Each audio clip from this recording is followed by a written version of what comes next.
fucking monster for this one.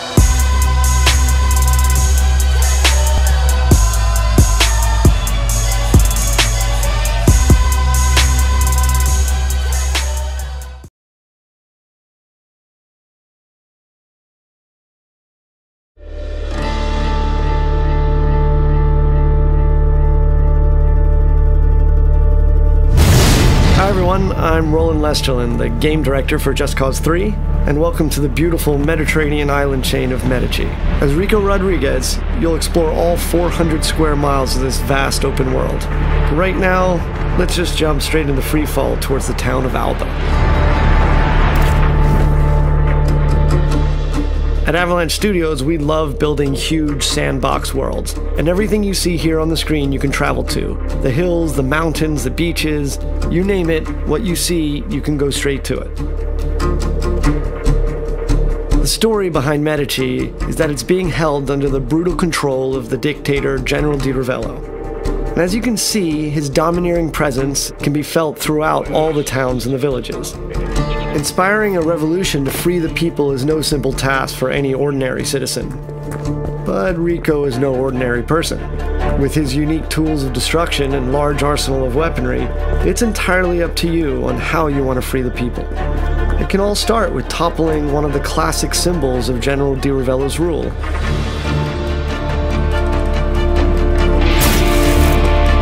Here we'll see Rico using the physics of the world, and his new multi-tethers, to force Di Ravello's statue into inflicting damage upon itself.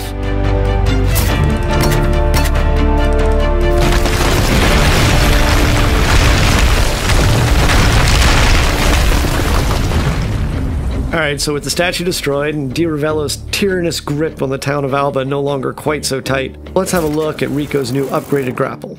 As with JC2, traversal is very much at the heart of the experience. Medici is packed with activities, challenges, and opportunities for creative destruction. Now here we can see one of Di Ravello's propaganda spouting speakers, so let's make quick work of it and tear it down.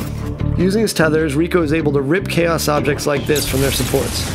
And as you destroy these pieces of propaganda, you further weaken Di Ravello's influence over the area. Gas stations were so much fun in JC2, we decided that we wanted to take them out of the core chaos progression system and just allow players to destroy them as many times as they want. And our physics play to our favor as a chain reaction kicks off and the whole place goes up.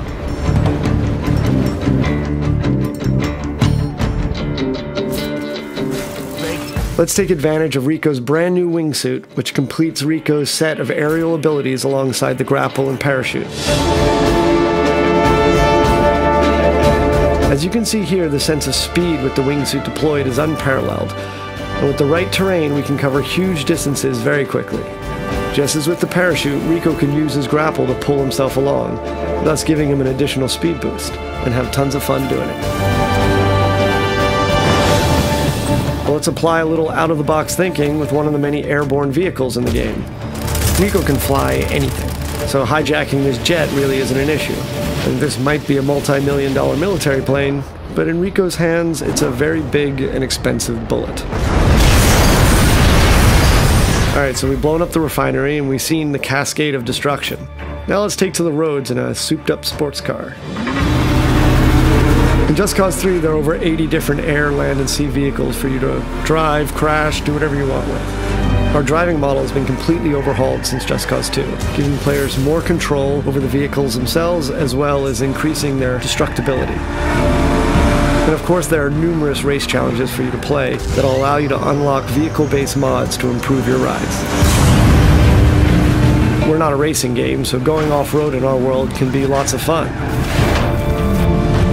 Our state-of-the-art destruction extends even to vegetation, so if you're under heat trying to get away from people, you can plow through fields of sunflowers and lavender fields, even through bushes and trees. So we'll stop here. Thought I'd give you an opportunity to blow up something truly massive. I guess we're going man versus bridge with our super powerful Hydra missiles and see what kind of damage we can cause. Shooting out the supports will result in the bridge destroying in tons of different ways. And this means you can come up with your own great action moments. And that's the core of the sandbox experience.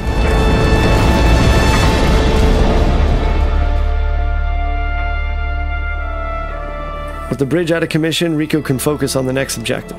And to make that a little easier, we've instituted a new Rebel Drop system.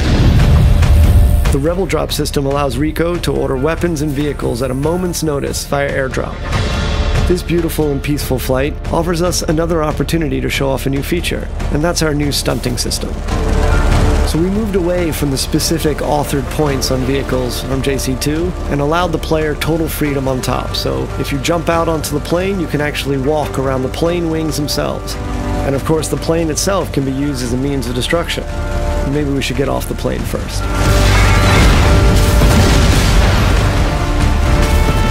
Let's swap out wings for wheels and take a motorbike for the remainder of our journey. And while it's nice to weave along Medici's roads with the wind in our face, it is inevitable that Di Ravello's men will catch up. We can do combat directly from the bike, and eventually defeating Di Ravello's military. And here we are at another of the General's huge military facilities.